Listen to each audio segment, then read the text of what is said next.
Bonjour les amis, bienvenue sur PowerTrade, la chaîne des stratégies d'investissement simples et efficaces. Alors aujourd'hui, une petite vidéo avec Jean-François, un des premiers followers de PowerTrade, hein. Quelqu'un que j'avais d'ailleurs invité, où on avait fait un petit repas donc dans un petit restaurant parisien, et il était venu hein, d'assez loin puisqu'il a dû faire pas loin de 700 km pour participer à cette petite réunion.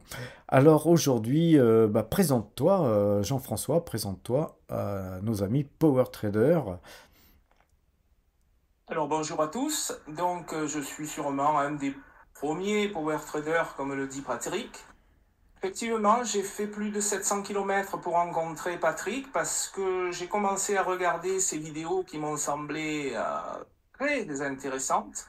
Et surtout, c'était un des rares youtubeurs qui montrait ce qu'il faisait et qui montrait son portefeuille jour après jour en fonction des évolutions. Et, euh, et en plus, tout ça a été, et ça m'étonnait beaucoup, tout ça a été gratuit.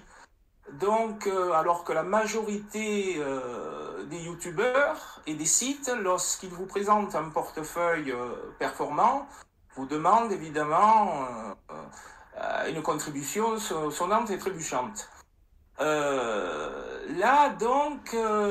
L'individu m'a surpris dès le départ par son côté je vous offre toutes mes connaissances et j'ai été curieux de connaître cette personne et je ne le regrette pas du tout à ce jour. Voilà. Puisque en fait cette rencontre s'est transformée peu à peu en amitié et aujourd'hui on s'appelle régulièrement. Voilà. Oui, même on se voit pas régulièrement, mais même on arrive à se revoir, à se revoir.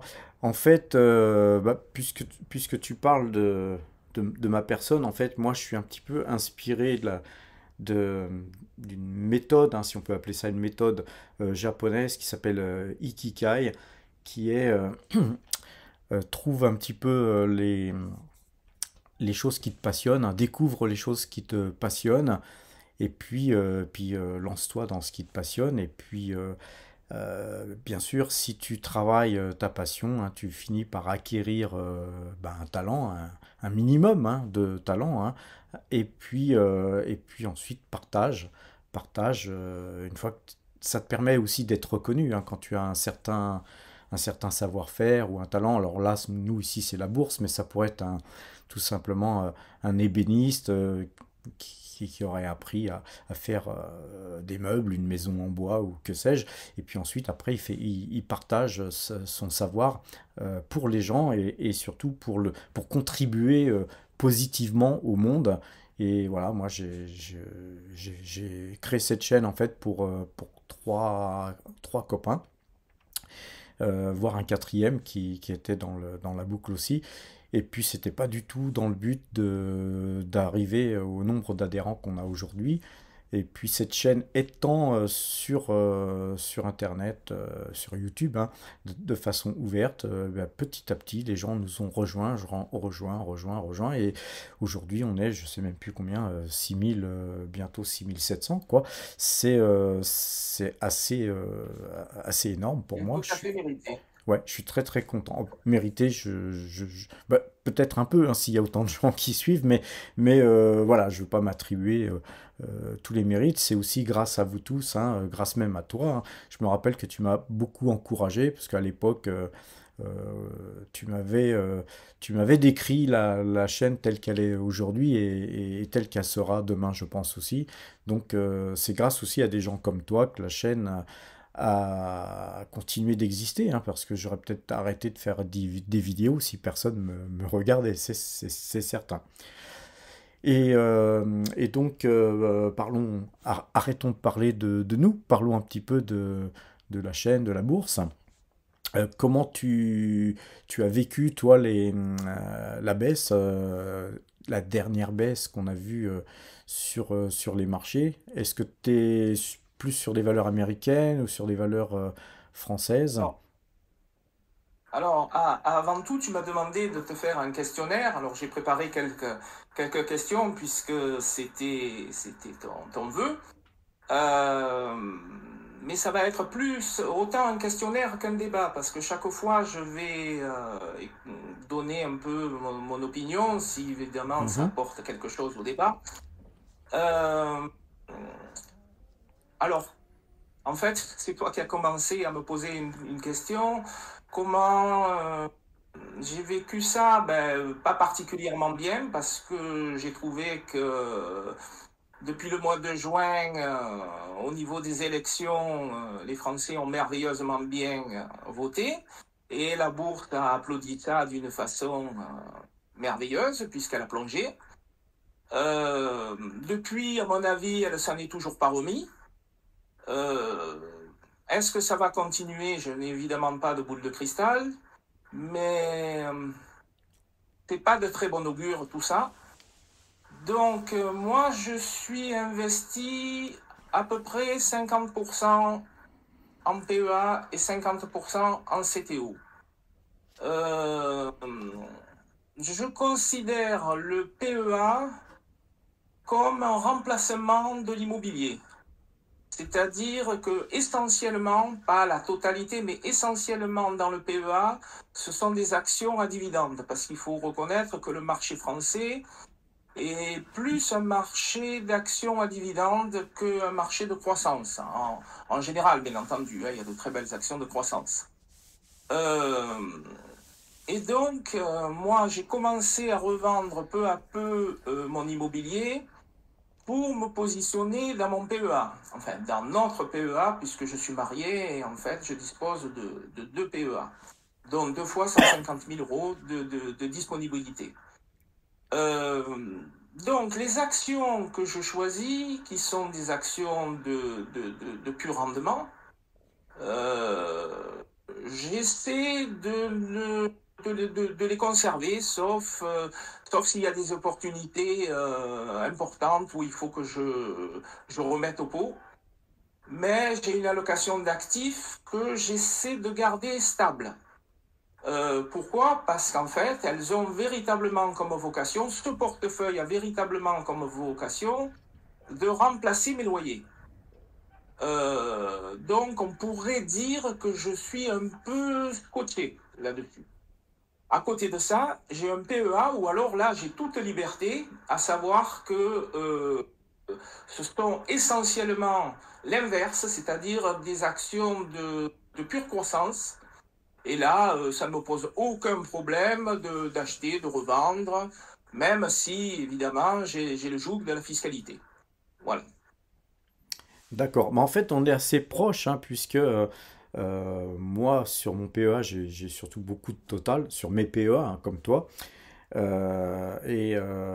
Total Énergie, moi, a remplacé plus ou moins mon immobilier, les loyers qui m'étaient versés par l'immobilier. Et quelque part, moi, l'immobilier, autrefois, c'était mon assurance, en fait. Les loyers euh, pouvaient couvrir les éventuelles pertes que je pouvais faire sur les marchés financiers. Donc, je m'autorisais à ne pas perdre plus que le montant des loyers, sans quoi je coupais mes positions, etc. Donc, c'était en fait pour moi une façon, une technique, hein, de couverture qui me permettait de ne jamais perdre d'argent, hein, puisque tout ce que je pouvais faire sur les marchés financiers, hein, sur la bourse, était couvert par mes loyers. Ceci dit, bon, l'immobilier, passé un âge, hein, il faut savoir dégraisser, puis vendre. Moi, j'ai fini par investir dans Total, qui était la valeur que j'avais le plus tradé dans ma vie et qui m'avait donné le plus de gains. D'ailleurs, avant Total Énergie, je traitais même Elf Aquitaine. Et donc, c'est évidemment un secteur qui m'a donné beaucoup de plus-value, des dividendes, etc. Et donc, je suis venu progressivement à faire grossir cette ligne au fur et à mesure où je vendais mon immobilier, tout en faisant d'ailleurs du swing trading, hein, sur Total Energy, mais d'une manière moindre que sur les autres valeurs. Ouais. Euh, Au niveau du parcours, nous, on est assez similaires, à savoir que nous avons un long parcours d'investisseurs où nous avons commencé dans l'immobilier. Je sais que toi, tu as fait beaucoup d'immobilier. Moi aussi, j'en ai fait beaucoup. Comme je l'expliquais tout à l'heure, je suis en train de me désinvestir progressivement de tous ces biens. Donc, j'ai une première question. Euh, Est-ce que pour la majorité des power traders, tu conseilles de te désinvestir au niveau de l'immobilier Alors, et d'acheter des actions à dividendes, bien entendu, en remplacement? alors Ah question, oui, ce sont des questions question pas faciles. difficile et délicate, car comme tu le sais, la chaîne et moi-même, en fait, on n'est pas là pour donner des conseils, on est plutôt là pour épauler les gens quand ils ont des questions, pour leur expliquer comment investir, mais de donner des cibles d'investissement. Voilà, moi je dis sur quoi j'investis, après les gens refont leurs recherches et investissent ou pas. J'ai souvent des commentaires d'ailleurs qui me disent bah là sur cette valeur je te suis pas ou etc. Et ça me fait plaisir parce que ça prouve, parce que le but de la chaîne c'est que chacun devienne indépendant et que quand bien même si un jour je ne faisais plus de vidéos, et bien que les gens seraient capables d'investir de par eux-mêmes sans forcément avoir besoin de suivre, de suivre quelqu'un. Maintenant, moi, si je l'ai fait, c'est que je pense que il vaut mieux investir en bourse quand tu commences à avoir un certain âge plutôt que l'immobilier. Et je pense qu'à partir de 55 ans, on va dire, il est temps, si tu as construit un gros patrimoine immobilier, il est temps de vendre, de dégager et de te mettre le plus que possible en cash. Disons pas forcément en cash tel que tout le monde peut l'entendre, mais en valeur facilement négociable. Hein. La bourse, en un clic, hein, tu as du cash. Alors que si tu vas vendre un appartement, et j'en sais quelque chose, je viens d'en vendre encore un dernièrement, ça a mis 6 mois. Alors évidemment, il y a eu quelques complications dans cette vente, mais encore aujourd'hui, depuis le mois de décembre que ce bien a été vendu, le notaire ayant fait une erreur dans l'acte de vente, je paye 2 fois les impôts, une fois en tant que particulier et une fois, puisque je suis sur l'IS, sur ma société, sur la SCI qui est à capital variable. Et tout ça, c'est des problématiques qu'on ne trouve pas, c'est des problématiques voilà, qu'on ne trouve pas dans la bourse. Hein. On clique, on achète, on vend, et puis voilà, on paye ses impôts, mais il n'y a pas de problème de aller chercher quelqu'un Oui, pour vendre, etc. j'en sais quelque Et chose. puis c'est vraiment aussi, la bourse, c'est vraiment quelque chose de beaucoup plus passif. C'est pas passif, hein, la bourse, rien n'est passif dans ce bas monde, mais beaucoup plus parce que l'immobilier, moi qui m'occupe, moi quand je fais les choses, j'essaye de les faire le mieux que possible. Bon ben dès qu'il y a une fuite d'eau, un robinet à changer, etc. C'est moi qui faisais tout. Enfin c'est moi qui ai fait ça plus jeune, mais c'est moi qui paye, qui demande à une société d'intervenir, etc. Donc, quand tu as un gros patrimoine immobilier, c'est énormément de boulot. C'est du suivi, le suivi des loyers, etc., etc. Donc, c'est effectivement quelque chose qui est bien, l'immobilier, quand on est jeune, parce qu'il y a l'effet levier bancaire, ça peut être intéressant. Et puis, voilà, moi j'en suis sorti aussi parce que les normes augmentent d'année en année et que je pense que d'avoir de l'immobilier, c'est pas foncièrement mauvais, mais il faut en avoir d'une manière raisonnée et puis pas avoir 80% de son patrimoine en immobilier, par exemple. Ça, je déconseille, oui. Parce que je pense que Ouais, l'immobilier, ouais, il va c'est un peut-être peu que les mêmes raisons que moi, en fait. J'ai ouais, pas grand-chose à rajouter ouais. là-dessus. Peut-être que Ok. l'immobilier va pas Alors, autre. bien se comporter d'ailleurs dans les prochaines années, hein, parce que le gouvernement a besoin d'argent, comme tout le monde le sait. Et il y a un truc que je voulais dire par rapport à cette question, c'est qu'on a aujourd'hui et je fais un comparatif avec le Japon, là où je suis actuellement. Là, actuellement, au Japon, si tu habites dans des petits villages, dans des petites villes, les loyers sont pas les mêmes qu'à Tokyo, tu vois. Et les salaires ne sont pas non plus les mêmes qu'à Tokyo. C'est-à-dire que fonction d'où tu habites, eh bien les loyers ne sont pas les mêmes, mais par rapport à quelqu'un qui gagne, je vais donner un exemple, 1500 euros à Tokyo, son loyer, peut-être pour un petit studio, va peut-être être de 700 euros. Mais si quelqu'un travaille en province, le loyer va être de 300. Eh bien, les Japonais ont fait un SMIC par rapport à où tu habites. C'est-à-dire que c'est pas normal, si tu veux, que dans une ville, tu aies moins de pouvoir d'achat que dans une autre. Tu vois, puisqu'on est dans le même pays. C'est pas le cas en France, je crois que c'est pas le cas dans beaucoup de pays d'ailleurs, mais pour une justice sociale dans notre pays, en fait, il faudrait que l'immobilier baisse. Parce que les loyers, à mon avis, sont devenus beaucoup trop hauts par rapport aux revenus des Français. Surtout quand tu prends des villes comme Paris, Lyon, Marseille et autres.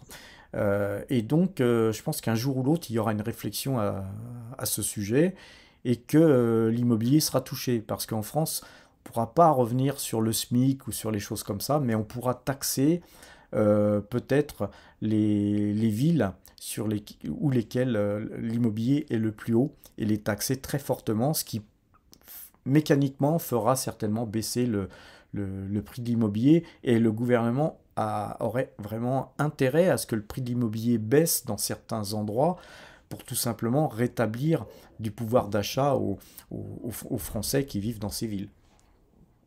Ouais. En tout cas, quand il s'agit de taxer, je fais entièrement confiance à notre gouvernement. C'est d'ailleurs Bon, sur le seul point où on peut leur faire confiance. oui, sûrement, oui. Donc, je voudrais revenir au portefeuille de PowerTrade et tu sais que bon, on a une certaine amitié entre nous, donc je vais un petit peu t'égratigner sur les questions suivantes sans vraiment prendre de gants. Je préfère que ce soit quelqu'un de proche qui t'égratigne plutôt qu'une personne moins bien intentionnée. Alors, portefeuille PowerTrade. En 2020, plus 21,88. Le SP500, plus 16,21. Bravo. 2021, PowerTrade, plus 30,54. SP500, plus 26,89. Merveilleux. En 2022, PowerTrade, plus 18,68. SP500, moins 19,44. Alors là, c'est pas merveilleux, c'est prodigieux. En 2023, PowerTrade, plus 25,52. SP500, 24,23. Bravo. 2024, on va commencer par le SP500. Donc, j'ai pris le SPY. 23,08. Et PowerTrade, ben, ça tourne aux alentours de 2, 2,5%. Donc, pour faire un petit ratio, sachant que tu as 50% de Total et que Total te verse un dividende de 5%, 5% de 50%, bon, c'est vite calculé, ça fait 2,5%. Le restant du portefeuille, ça a quasiment servi à rien d'acheter et de vendre. Donc, aujourd'hui, j'ai plus envie de te dire qu'est-ce qui se passe et de te montrer un t-shirt que j'aime beaucoup, qui est celui-ci. Oui, Voilà, c'est ma petite touche d'humour. je vois que tu es de la même époque que moi. Euh, Comment te dire d'ailleurs, j'ai dû répondre. Ça m'arrive hein, de répondre parfois dans mes vidéos à des commentaires. Il y a des gens qui me disent mais pourquoi pourquoi tu as un résultat aussi nul? Le S&P 500 fait mieux que toi. Tu viens de prouver, j'avais pas détaillé ça année par année, je te remercie de l'avoir fait.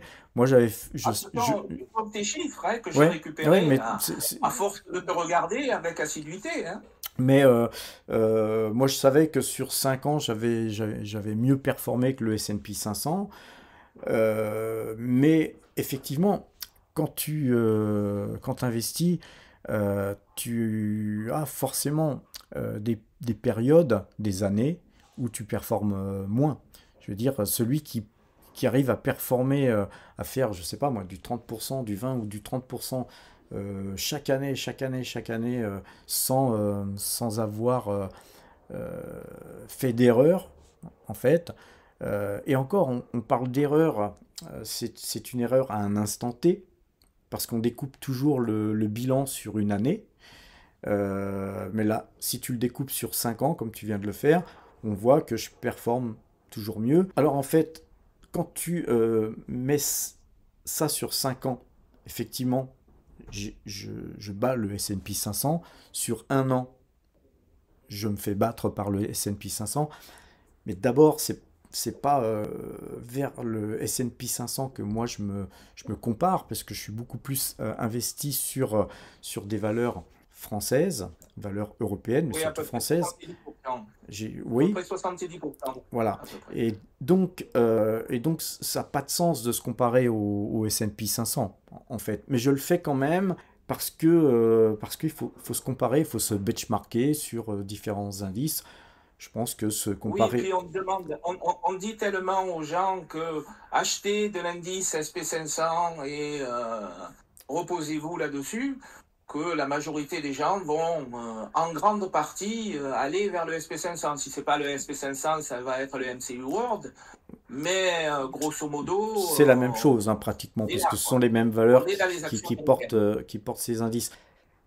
Pourquoi je sous-performe? Premièrement, parce que je suis beaucoup investi en Europe. Deuxièmement, parce que en plus, donc c'est l'effet ciseau, hein, je suis investi sur des valeurs pétrolières. Et donc, depuis le début de l'année, on a eu une période où je ne sais même plus combien j'ai pu gagner, entre 120 et 150 000 euros de gains. Et, euh, et puis ces gains après les élections, comme tu l'as dit tout à l'heure, ont fondu, hein, ces gains ont fondu comme neige au soleil, bah, à cause des décisions de nos politiciens, tout simplement. Le secteur de l'énergie, c'est quelque chose qui pour moi est très très porteur, qui est fondamental dans l'économie mondiale, hein, dans le monde entier. Regarde les Américains, les Texans surtout, aujourd'hui, ont réussi à faire une énergie euh, super pas chère. Ils attirent toutes les entreprises au Texas. C'est un cercle vertueux. Les entreprises arrivent et donc ils recréent des complexes de production, hein, d'électricité, de par du gaz, de par des éoliennes, de par du solaire, de par tout un tas de choses. Il y a des mini-centrales, il y a des mini-centrales nucléaires qui sont donc aussi développées. L'énergie, c'est ce qui permet aux usines, aux entreprises, de pouvoir eh bien, produire moins cher, d'être plus compétitive.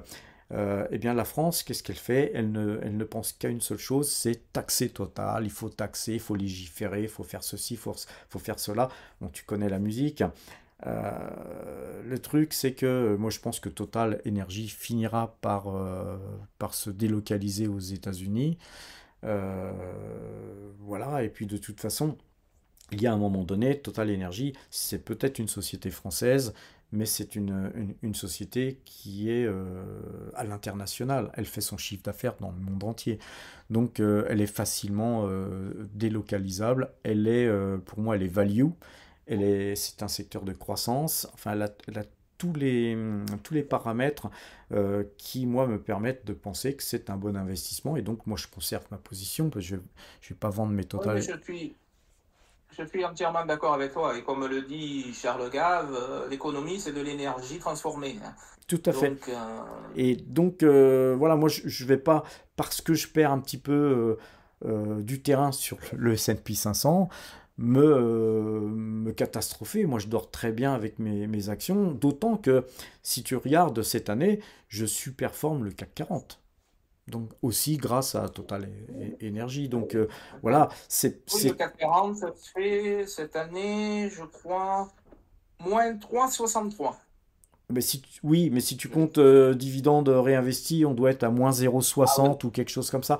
oui, Bon, clairement. moi mes dividendes, je les réinvestis. Je sais pas toi, mais par contre, Pour l'instant, je les ai réinvestis, oui. moi, Oui, oui, je je les ai n'épargne, réinvestis. ouais, moi, je n'épargne plus.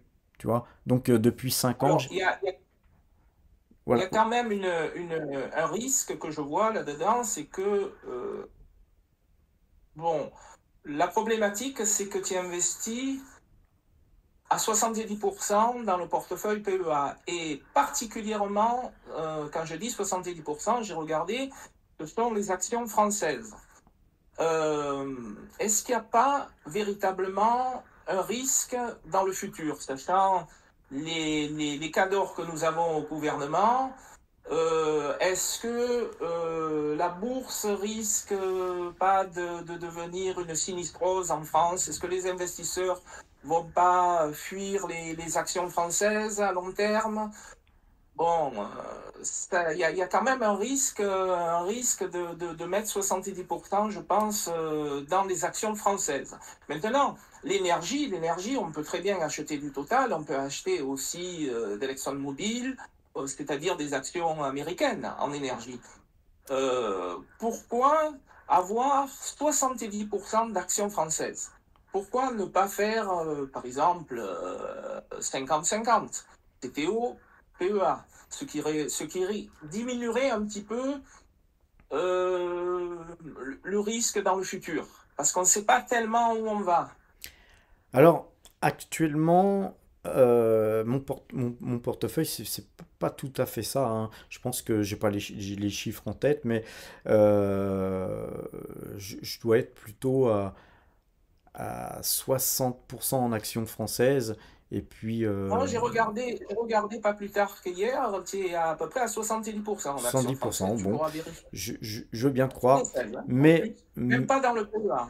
ouais, mais C'est pas 70% PEA, c'est oui, c'est ça, c'est 70% ça. actions françaises. Oui, c'est vrai que j'ai des actions françaises aussi sur d'autres comptes, hein, notamment des comptes de société. Par Alors, exemple, je ne compte pas des actions comme Autoliner, des choses comme ça, qui ouais, sont éligibles au PEA, mais qui ne sont pas françaises. ouais.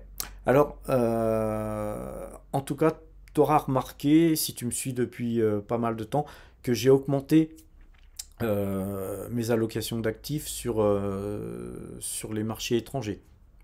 Avant, j'étais beaucoup plus sur Ouais. des valeurs françaises et j'ai commencé et je vais continuer parce que, en fait, il y a des choses inquiétantes politiquement et j'ai fait des vidéos d'ailleurs là-dessus. J'ai donc, attends, je vais cliquer là-dessus. Voilà, j'ai augmenté ces positions progressivement et ça va être augmenté parce que il y a des choses qui m'inquiètent moi et j'en ai parlé dès le déclenchement de la guerre en Ukraine.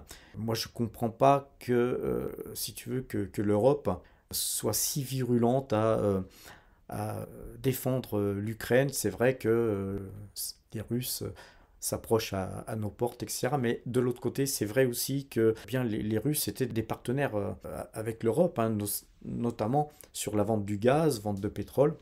Et on a sacrifié tout ça sur l'autel de l'Ukraine.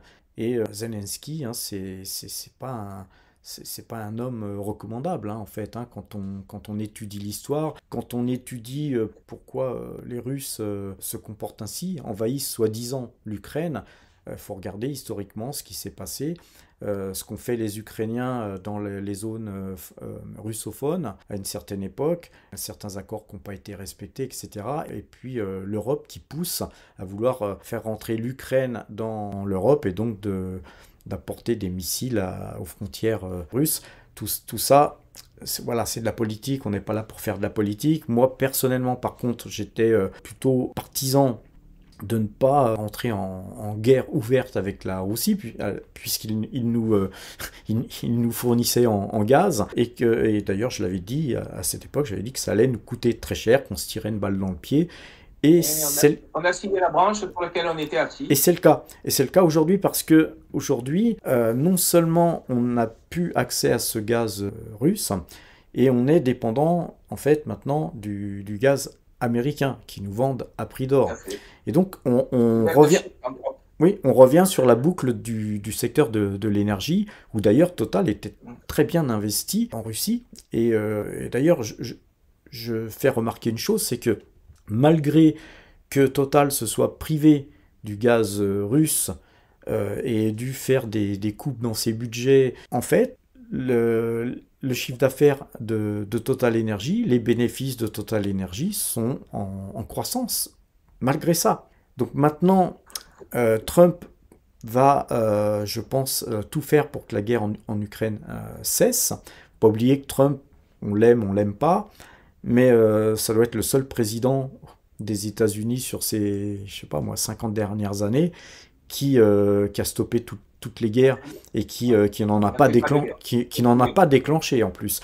Et donc, personnellement, moi, je lui fais confiance pour deux choses. D'abord, pour nous faire rigoler, parce que moi, cet homme-là me fait bien rigoler. C'est presque un humoriste. Et oui, sa façon de présenter les choses, sa façon d'être et tout, moi, me fait rigoler. Mais par contre, c'est vraiment un patriote et il veut que son pays brille, contrairement à nos dirigeants. Parce que nos dirigeants, eux, c'est plutôt le contraire. Ils veulent nous enfoncer plus bas que terre d'année en année. Preuve en est, c'est que l'Ukraine, c'est 35 milliards d'euros de contributions européennes qu'on a donné. Là, je crois que c'est cette dernière année, hein, sur ces 12-15 derniers mois. Mais avant ça, on a eu 18 milliards, 33 milliards qui ont été balancés, prêtés à fond perdu. Car il ne faut pas oublier que tout ce qu'on leur prête, c'est garanti par les avoirs russes qui sont gelés. Maintenant, moi j'observe une chose, hein, c'est que si la guerre s'arrête, eh ben on va revenir à commercer avec les Russes. On va racheter leur gaz. Donc Total Energy va retourner en Russie, ce qui était prévisible. Tôt ou tard, les choses tout s'arrange, tout finira par s'arranger.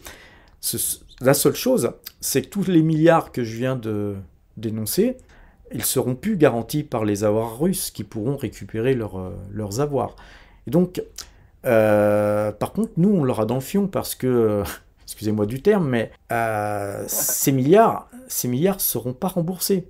Parce que les Zelensky, c'est un milliardaire. C'est un milliardaire qui a ramassé son pognon, on ne sait comment, mais on sait que c'est un oligarque qui est plutôt véreux, très très véreux même.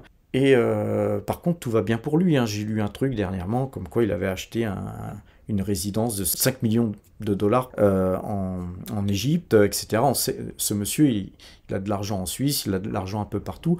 Le jour où il partira de l'Ukraine, hein, quand tout ira plus mal, lui, il sera bien, hein. Par contre, nous, Européens, on a financé tout ça, on a sacrifié notre économie, hein, parce que les Michelin, toutes les entreprises françaises qui doivent acheter du carburant ou de l'électricité ou tout ce qui est énergie à prix d'or, eh bien, ces entreprises, elles ferment les unes derrière les autres, et ce n'est que le début. Donc, j'espère, moi, que cette guerre va s'arrêter d'abord et surtout pour le nombre de morts, parce qu'on parle souvent d'intérêt, vous savez, tu sais, les bien-pensants sont des gens qui, voilà, oui, il faut penser comme ça, parce que c'est comme ça qu'il faut penser, tu vois. Sauf que ces gens-là, comme Monsieur Macron, hein, notre cher président, un homme qui a jamais été sous les drapeaux, hein, parce que je rappelle qu'il n'a pas fait l'armée, cet homme-là, eh bien lui, il est pour la guerre. Mais c'est pas lui qui va au charbon, c'est pas lui qui va se faire tuer. Ça soit les autres qui la passent. Je sais pas combien il y a de morts On par... parle du fait que ça soit les autres qui la passent, c'est ce que je disais. Ouais, je sais pas combien il y a de morts par jour, mais je pense qu'il y a entre 500 et 1000 morts par jour, à tel point que les Russes, ils font venir des Coréens pour remplacer la population. J'étais en Thaïlande en début d'année, t'as des villes qui sont remplies de Russes et d'Ukrainiens. C'est absolument énorme. C'est Voilà, énorme. Les gens c'est étonnant. qui ont fui la guerre. Ce qui fait que là, aujourd'hui, en Ukraine, eh bien, Zelensky, il chope les mecs, il fait des razzias, il chope des mecs pour les envoyer au front, de force. Et ça, les bien-pensants, ben, tant que c'est pas eux qui partent au front, c'est pas un problème. Bon, maintenant, revenons à l'économie. Eh bien, c'est un système de corruption, en fait, hein, et on ne sait même pas à quel point l'Europe n'est pas impliquée dans ce système de corruption, parce que pour pouvoir nous avoir fait avaler tout ça, alors que, je sais pas, la moindre personne qui a quelques notions en économie n'aurait jamais pris ces décisions. Je voudrais revenir directement au portefeuille PowerTrade. Est-ce que un jour tu envisages d'arrêter de faire du swing trading sur ce portefeuille, c'est-à-dire de conserver des valeurs, on peut dire en permanence, vita aeternam. Et par la même occasion, j'aimerais savoir quelles seraient éventuellement les valeurs que tu pourrais conserver. Moi, Oui, j'en ai quelques-unes que je te dirai par la suite, ouais. éventuellement.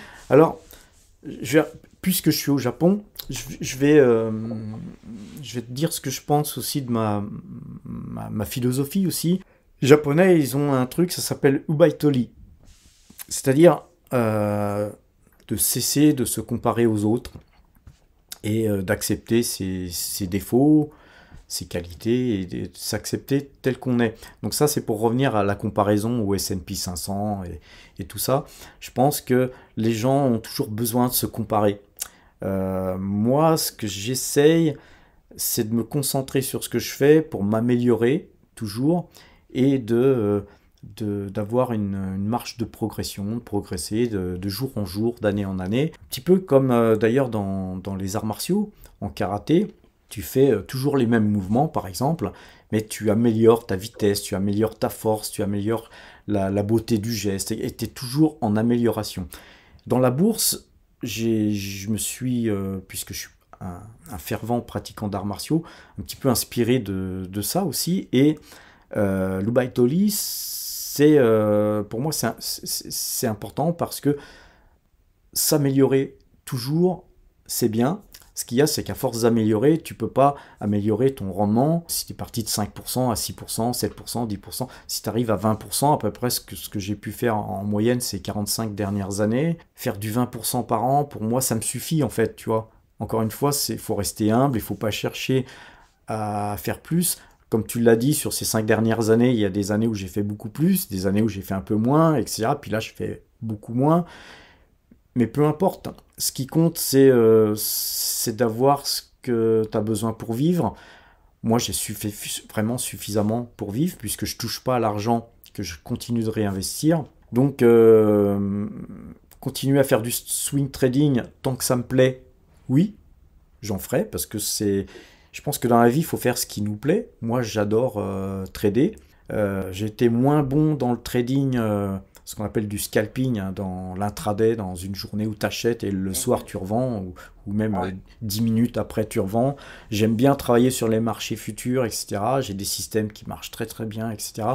Mais ma psychologie, ma façon d'aborder ce type de marché ultra rapide n'est pas fait pour moi. Je suis pas bon.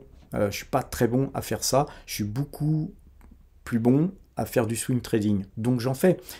D'ailleurs, si tu regardes sur le site powertrade.fr, tu regardes cette année combien j'ai extrait de performance. Si j'avais pas extrait de performance, tu m'as dit tout à l'heure que tous ces achats et ventes n'ont servi à rien. Non, en fait, ça me permet de conserver des Au positions. regard des chiffres, au regard des chiffres, c'est tout à fait crédible hein, que ça a servi à rien. Hein. Non, parce que les, les, Après, les gains qui ont été, là-dessus, les c'est gains qui ont là-dessus, été, hein, c'est ça. les gains qui ont été Pardon? générés, les gains qui ont été générés ont permis à conserver mes pauses sur lesquelles je suis en négatif ou je suis dans le rouge aujourd'hui. Et Ouais, c'est ouais. des valeurs. Je vais citer Pernod Ricard, qui est mon plus gros flop dans mon portefeuille, mais c'est le plus gros flop actuel. Mais D'ailleurs, tu me tends la perche pour une autre question. Pourquoi n'utilises-tu jamais les stops? Parce que, ne serait-ce que pour Pernod Ricard ou pour Ubis, ça aurait été très bénéfique cette année. oui, oui, certes oui, certes oui. D'ailleurs, j'ai dû utiliser une fois un stop, c'était sur Hug Autoliner, ça m'a été bénéfique. Mhm. Mais Pourquoi? moi, ça fait quand même plus de 40 ans que je fais de la bourse. J'ai utilisé les stops et par contre, très très souvent, j'ai été stoppé et les marchés sont repartis et ça a plutôt nui à ma performance, moi, les stops. Donc j'ai arrêté de mettre des stops en permanence. Ça m'arrive d'en mettre, mais très rarement.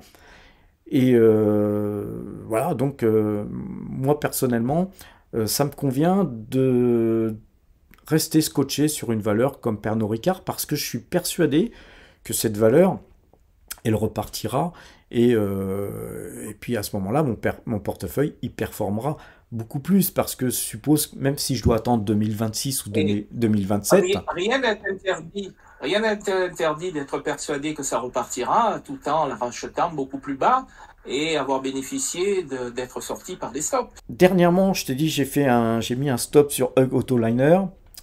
J'avais mis un stop sur Total Energy. Rappelle-toi, quand le pétrole était à zéro, Ouais.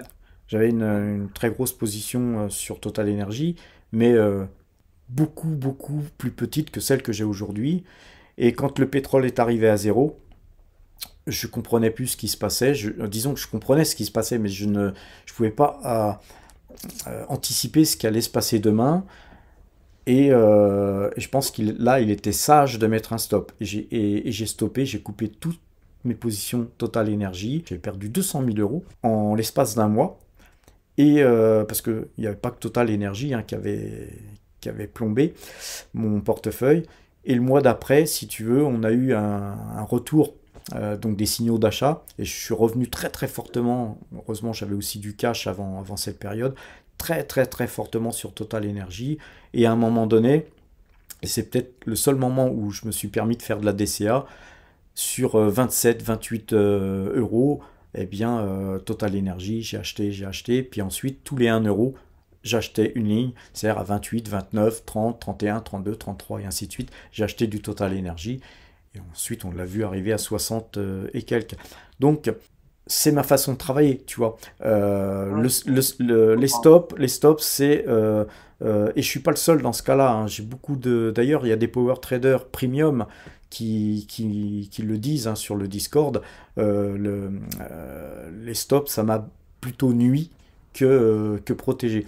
Si tu es sur des bonnes valeurs, si tu travailles une valeur un peu risquée, évidemment, tu rentres. Dès que tu rentres, tu dois avoir deux choses en tête. Sur une valeur risquée, hein. Quelle est ta target où tu souhaites vendre? Donc, et là, tu ne te poseras pas de questions, tu vendras, quoi qu'il arrive, ou tu déplaceras ton stop, puisque la deuxième chose, c'est tu mets un stop. Donc, tu achètes, première chose, tu te dis, ma target est là, et je mets un stop ici. Et à partir de là, tu limiteras ta perte. Et par contre, si ton objectif est presque atteint, rien ne t'empêchera de déplacer ton stop et de protéger tes gains. Dans cette configuration-là, oui, je peux le faire. Et tu regarderas sur mon portefeuille. Aujourd'hui, si tu veux, quand j'étais jeune, je faisais beaucoup de choses comme ça. Mais aujourd'hui, je suis plutôt sur des valeurs sur lesquelles moi, j'ai confiance. C'est-à-dire que tu vois, même quand j'achète une valeur comme Parex, eh bien, j'ai pu prendre pas mal de bénéfices. Ça baisse, je ne vais pas me rejeter sur la valeur parce qu'elle a perdu 1 euro. Elle a perdu la moitié de sa valeur. Et là, je regarde et je me dis, sur une valeur qui a perdu la moitié de sa valeur et une valeur de cette qualité-là, je rentre dans le marché. J'ai pas besoin de stop parce que il y a peu de chances qu'elle aille beaucoup, beaucoup plus bas. Et si elle allait plus bas, elle rebondirait et je serais stoppé au pire moment. Donc je vais pas, moi, mettre des stops sur ce genre de trade. Et puis voilà, je fais plutôt du Oui, long terme aujourd'hui. après, il y a une chose que tu n'as pas dit, c'est aussi euh, le money management. C'est-à-dire que quand tu rentres sur Parex où tu as 0,3%, je dis Oui, un chiffre au hasard, bon, ne pas mettre un stop, ça a du voilà, sens. voilà. Et puis Voilà. ça m'arrive à peu près une fois par an en moyenne, j'ai pas de stats précises, où il y a une valeur qui traîne dans mon portefeuille, des fois depuis 3 ans, 5 ans, tu vois. Eh bien, Tu fais des nettoyages. quand tu as bien gagné, écoute, tu te dis, bah écoute, ça, Ouais, poubelle, tu nettoies, ouais. d'accord. Toujours sur le portefeuille PowerTrade, une petite curiosité. Pourquoi as-tu inclus les cryptos dans le portefeuille PowerTrade? C'est un portefeuille d'actions. Les cryptos, normalement, n'ont rien à faire là-dedans. Bon, c'est un choix, j'imagine. Oui, pour moi, les cryptos, si tu veux, tu les achètes en un clic, comme une action. Pour moi, c'est une valeur comme une autre. Et j'ai préféré faire une ligne crypto plutôt que de détailler toutes les cryptos. Bon, j'ai acheté moins de 3 000 € de crypto à Il une... y a 2,16% actuellement. Ouais. Et aujourd'hui, ça doit faire 25 000. Certes, les 3 000 balles sont devenues 25 000. Au moment où j'ai mis ça dans le portefeuille et que ça pesait 3 000 €, c'était pas très gênant. C'est vrai qu'aujourd'hui, on peut se poser la question pourquoi je ferais pas un portefeuille crypto en plus du portefeuille débutant. Mais c'est pas mon truc, moi, les cryptos. Je suis venu assez tardivement sur les cryptos. Et d'ailleurs, si tu regardes, si tu as vu, mais je sais pas si tu me connaissais à l'époque, quand on avait cassé les 10 000 dollars sur le Bitcoin, j'avais donné tous les points jusqu'à 60 000. Et donc ceux qui avaient suivi à l'époque se sont bien gorgés de pognon. Moi, j'ai uniquement fait 3 000, 25 000, mais j'ai des copains à moi, enfin j'ai des connaissances à moi qui ont fait beaucoup plus, tu vois, par rapport au point que j'avais donné, et j'en suis très content pour eux. Mais les cryptos, voilà, moi je pense que c'est bien d'en avoir, mais voilà, c'est pas ma tasse de thé. Ok. On va revenir sur l'or. Alors, je sais que tu aimes bien ça. Oui. Euh, Après l'énergie, l'or, c'est quand même une de tes valeurs favorites. Alors, la première question dont on pourrait se poser, c'est qu'est-ce qui te pousse à acheter plutôt des minières que de l'or, tonnant et trébuchant? Alors, or physique, en premier, bon, moins sécuritaire, l'or papier. Mais pourquoi as-tu choisi les minières où tu prends non seulement un risque de marché, mais en plus un risque dans la société? Alors, très bonne question. L'or physique, bon, moi j'en ai un petit peu, hein. Euh, les, les Asiatiques, pas les Japonais, hein, mais les Asiatiques en général, ont tous, dès qu'ils peuvent, de l'or, parce que j'ai connu beaucoup de réfugiés politiques, notamment, c'est ce qui leur a sauvé la vie. C'est grâce à l'or qu'ils ont pu négocier les passeurs, etc., qui ont pu leur permettre d'arriver jusqu'en France, notamment. Donc l'or physique, je pense qu'il faut en avoir un peu, mais pas de l'or 18 carats, hein, de l'or 24 carats. Maintenant, l'or papier, moi je déconseille, mais tu peux faire du trading, hein, sur l'or papier, tu peux te faire un trade comme ça, mais sur du long terme, voilà, moi je déconseille. En tout cas, moi c'est pas ma tasse de thé non plus. Et les mines d'or, faut savoir que l'or, ça ne produit rien. Ça te donne pas d'intérêt, ça travaille pas. Alors, tu vois, tu gardes ça dans ton coffre et puis voilà. Avec le risque de te faire voler. Tu vois.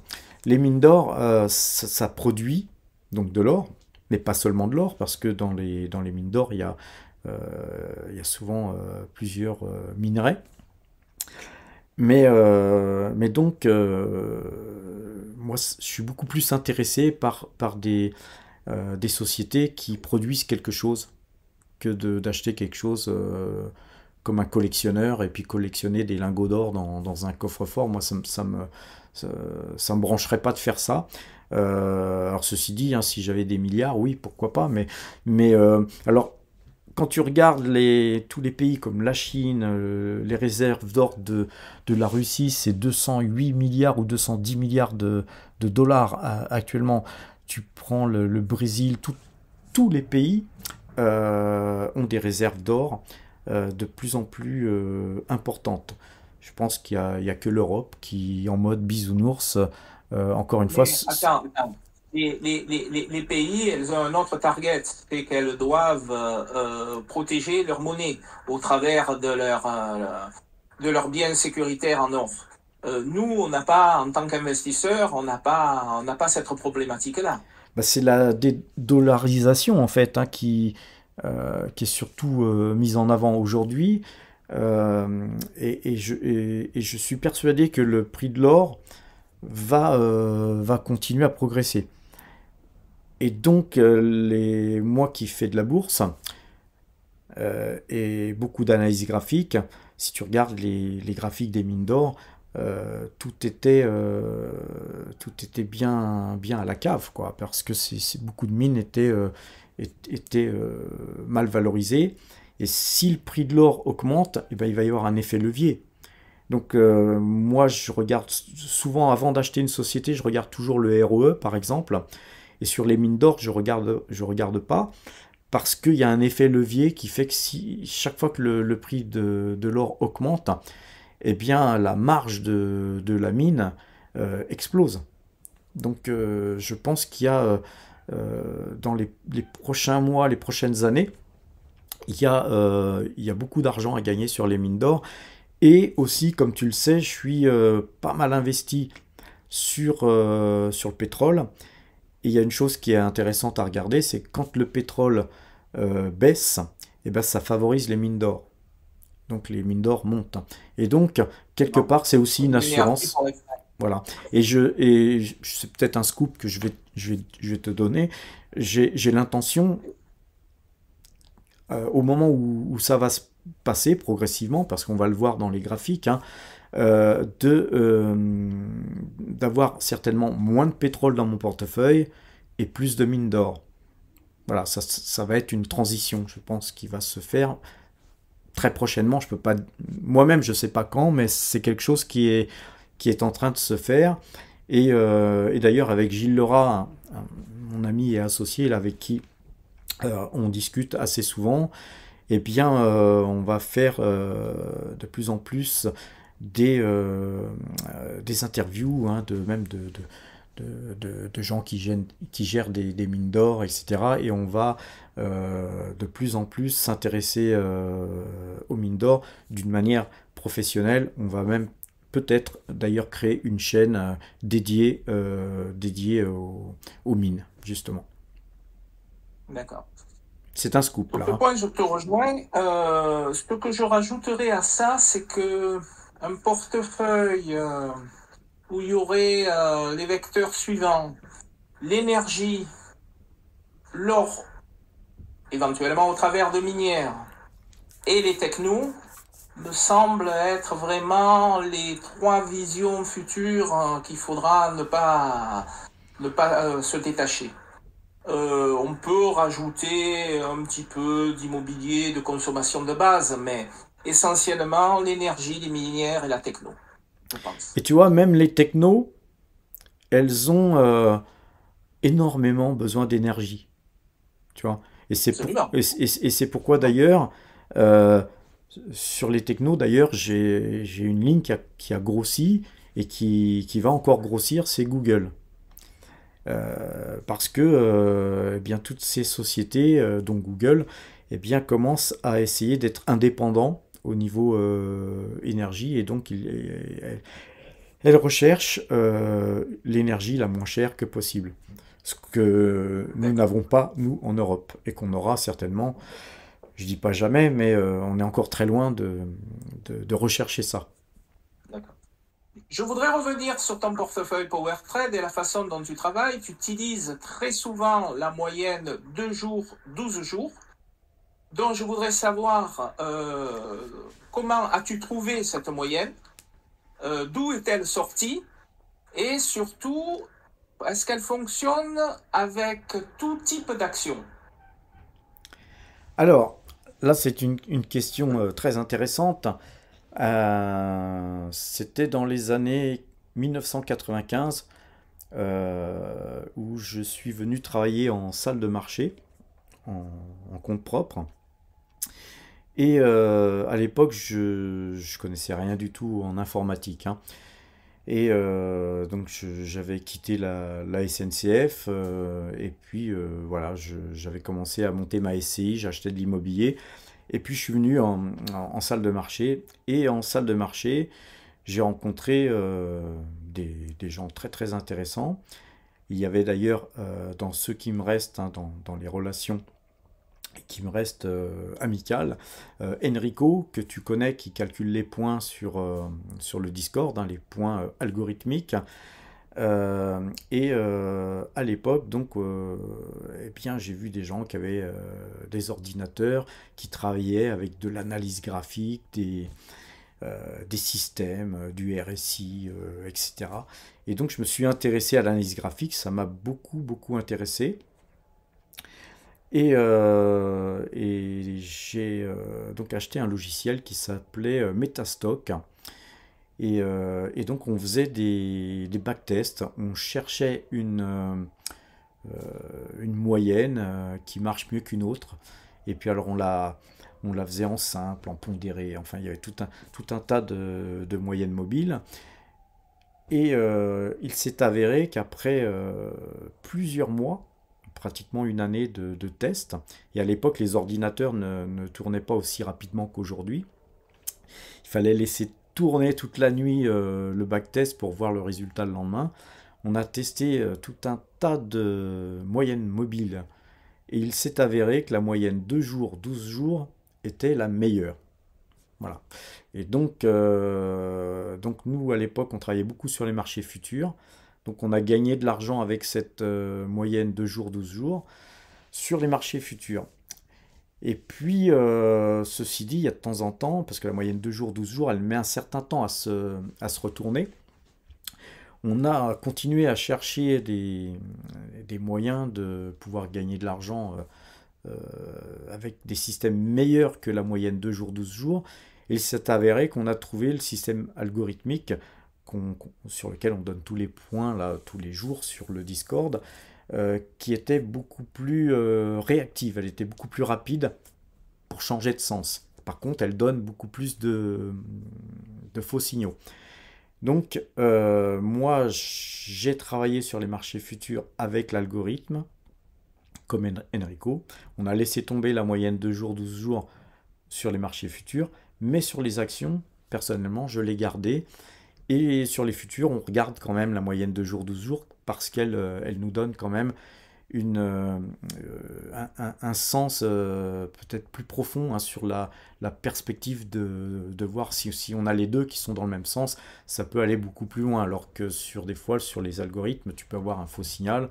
Alors que si tu as en même temps la moyenne 2 jours, 12 jours qui est acheteuse, si tu achètes, eh ben, tu t'es quand même plus confortable.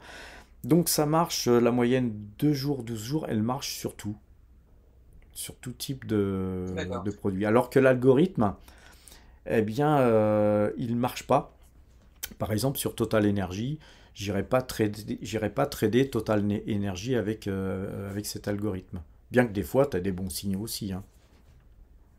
Mais donc, D'accord. c'est quelque chose qui a été partagé par... on était 4 personnes. On était 4 personnes à travailler avec ce système. Il y a une personne qui, je crois, ne la travaille plus, c'est parti aux États-Unis et il était parti après sur d'autres systèmes et lui travaillait plutôt sur sur ses émotions, quoi. Il était plutôt à regarder un ensemble de, d'indicateurs et puis prenait des décisions comme ça sans réellement pouvoir expliquer comment il opérait. Il arrivait quand même à faire de l'argent, mais voilà, ça c'est quelque chose que moi je suis pas capable de faire. Oui. Et donc voilà comment est née la, la moyenne 2 jours, 12 jours. Par contre, on s'est aperçu qu'aux États-Unis et en France, à l'époque, eh bien, on n'avait pas le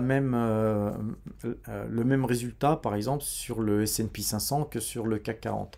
Tout simplement parce que le S&P 500, il est directeur pour tous les marchés, quoi. Et à l'époque, d'ailleurs, c'était pas le S&P 500, c'était le Dow Jones que nous on regardait, Je hein, viens ça, de- le marché. Et donc, quand le marché américain parfois monte de 3% dans la journée et que nous, on est en train de coter, eh ben, on est acheteur. Et puis le marché français clôture, mais le marché américain il continue de tourner. Il y a un chiffre américain ou une société qui sort un mauvais résultat, etc. Le Beige Book ou que sais-je. Et puis de plus 3%, tu finis à moins 2%. Et le lendemain matin, bah, le CAC 40, il ouvre avec moins 5% dans cette configuration-là. C'est rare, mais quand ça t'arrive, ça fait mal. Et Ouais. non seulement ça fait mal, mais toi, tu restes acheteur. Parce que ton système, il est encore acheteur. Parce que toi, t'es en clôture. Donc tu vas devoir attendre la clôture du soir pour couper ta position, ce qui est complètement fou. Donc on a décidé de retester tout en ouverture sur le CAC 40 et en clôture sur le marché américain. Et ça s'est avéré quelque chose de très concluant parce qu'on évitait voilà, de rester en position à pisser contre le vent, en quelque sorte. Et aujourd'hui, je suis assez content parce qu'il y a plus de 6 500 personnes qui ont découvert la moyenne 2 jours, 12 jours, et je la partage avec tout le monde, et voilà, je suis content. Je crois que toi-même, tu la regardes. Bon.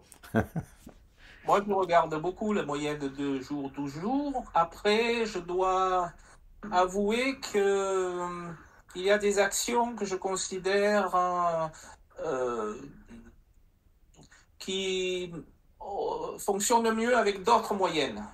Ouais, Alors, je les ajuste. euh, voilà, mais en général, la moyenne de 12 jours, c'est une moyenne que je dirais un peu passe-partout. Voilà. ouais, Quand par exemple je travaille sur le Nasdaq, j'utilise une autre moyenne. Parce que la moyenne de 2 jours, 12 jours, vu la volatilité du Nasdaq, euh, me donne des signaux de sortie ou d'entrée qui ne sont pas toujours justes. Euh, mais bon, grosso modo, c'est une moyenne que je dirais un peu tout terrain, la moyenne 12 jours. ouais. Mais après, Voilà. le Nasdaq, c'est particulier d'abord, mais après, il faut regarder ça sur 25 ans, tu vois. C'est C'est vrai que ça, si tu c'est regardes ça. ça sur 3 ans, Voilà. tu peux te dire, ouais, mais c'est pourri comme truc. Puis d'un seul coup, Non, non, c'est je pas peux te du tout donner un pourri. exemple. Le 11 septembre, sur le CAC 40, la moyenne 2 jours, 12 jours, elle te donne 1000 points. Notre algorithme, il nous donne 1000 points. Et tu vois, si tu étais resté vendeur avec le système, bah, t'es pendant 5 ans tranquille. Tu vois, même si tu as des années moins bonnes, etc. Tout est relatif en fait, voilà. Et Oui, oui, tout est quand il y a relatif. des grands Oui, mouvements, il faut être dedans. Parce que la bourse, c'est ça, hein. absolument. C'est quand tu perds un peu, mais quand tu gagnes beaucoup, il faut essayer de gagner à fond. Absolument. Alors, encore une question. La question que tout le monde se pose, et que je vais encore te rabattre les oreilles avec ça. 50% de ton portefeuille sur Total, est-ce que c'est raisonnable? Est-ce que tu n'aurais pas intérêt à diversifier au moins avec des grosses valeurs, du Total, du GTT, de l'AXA, de la Mundi, que je sais que tu n'affectionnes pas particulièrement. Euh, voilà, de faire grosso modo 5-6 actions qui sont quand même des mastodontes et tout ça, de fabriquer tes 50%. Bon, moi je connais la réponse, mais Ouais, Tu l'as oui, dit, redit. si je le fais, c'est que ça me convient. Ça m'empêche. Tu l'as vu, dernièrement, j'ai vendu pratiquement la moitié de ma pause Total Energy. Et puis je l'ai reprise ensuite. Je suis pas marié avec Total Energy jusqu'à la fin des temps. Et pour moi, Total Energy, ça vaut 72, 75 euros. Donc moi, tant qu'on ne sera pas sur les 72, 75 euros, j'allégerais que très peu. Si j'allégeais peut-être sur les 68, pourquoi pas si j'avais un signal. Je n'ai pas à attendre forcément 70. Mais oui, non. Je- Moi, je suis assez. Moi, je te parle surtout en termes de money management, hein. Ouais, mais je pense que Total Energy, c'est certainement la plus belle valeur française qui soit cotée. C'est certainement la valeur la plus solide. Je confirme. Le gouvernement peut pas laisser Total Energy se planter. C'est inéluctable. Et le gouvernement, quand t'as Macron qui part, je sais pas, en Algérie pour X raisons ou dans un autre pays, tu as un émissaire de Total qui est dans l'avion, hein. Et donc, tout ça, quelque part, c'est un peu de la subvention, hein, puisque Total bénéficie des largesses de l'État et en plus, il y a sûrement des choses qu'on ne sait pas. Mais un pays comme la France ne peut pas se passer d'une boîte comme Total Énergie. Donc voilà, c'est pour ça que je ne comprends pas ce mal français à vouloir taxer les belles sociétés qui sont le fleuron de notre économie. Voilà, c'est comme ça. Mais moi, voilà, c'est une valeur en plus qui m'a rien coûté, hein, puisque mon PRU, il est proche de zéro. Il est peut-être même négatif depuis le temps que je la travaille. J'ai pas une comptabilité précise, mais voilà, pour moi, c'est des dividendes qui tombent tous les trimestres, et donc tous les 3 mois, j'ai quand même une grosse somme qui tombe à réinvestir. Donc c'est quand même très très satisfaisant de pouvoir gérer un portefeuille avec des revenus en fait fixes qui te tombent tous les 3 mois, sachant que j'ai encore d'autres sociétés qui balancent des dividendes aussi. Et puis, il est à noter que quand il y a un gros portefeuille, avoir une grosse position sur Total, ça apporte une forme de sérénité C'est ça, c'est aussi. ça. Et puis, tu vois, souvent, il y a des gens qui... Alors là, ce nombre de commentaires sur cette question-là est, est énorme. J'ai C'est pour ça que je suis sans arrêt obligé de te la ce poser, genre hein. de questions. Mais globalement, franchement, regarde, Warren Buffett, il a eu en son temps, il a même encore maintenant, euh, un portefeuille qui était d'ailleurs à l'époque très très condensé sur Coca-Cola et sur Apple par exemple. Et personne n'a l'idée d'aller voir Warren Buffett et de lui dire mais monsieur, votre portefeuille il est mal géré. Tu vois. Je pense que quand tu as des convictions fortes, eh bien il faut avoir les coronesses et puis il faut faire ce que tu penses bon et pas diversifier à tout va pour te sécuriser, parce que trop diversifier, eh bien, c'est aussi nuire à la rentabilité du portefeuille. Bien. Je crois que, Dernière question. alors ça va être la dernière Pardon. parce que je ne sais pas depuis combien de temps on parle, mais ça va faire une longue vidéo, mais on se reverra de toute façon un de ces quatre, parce on va faire de plus en plus de vidéos comme celle-ci avec les power traders. Dernière question, donc. À quand une rencontre avec les Power Traders? Très bientôt, très bientôt. Je ne peux pas donner de date, mais je pense, comme tu le sais, je fais toujours un parallèle entre mes techniques de travail, mes techniques de combat, puisque quand investis, tu rentres en guerre hein, contre tous les gens qui investissent, et puis tu essayes de prendre ta part de pognon, hein, puisqu'on est sur la chaîne Bientôt. du pognon, ta part de gâteau pour les gourmands. Euh, et puis, et puis voilà. Et donc il y a des techniques de combat pour prendre ce que tu as à prendre.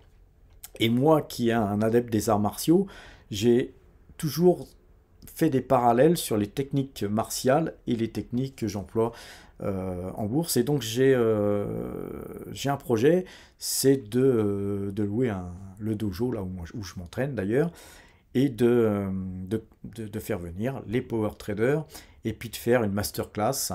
On pourrait passer un après-midi ou une matinée, que sais-je, à justement démontrer les choses, mais physiquement. Euh, et puis, euh, et puis on pourrait boire et manger à l'issue de cette masterclass, bien sûr. Bon, parfait, parfait.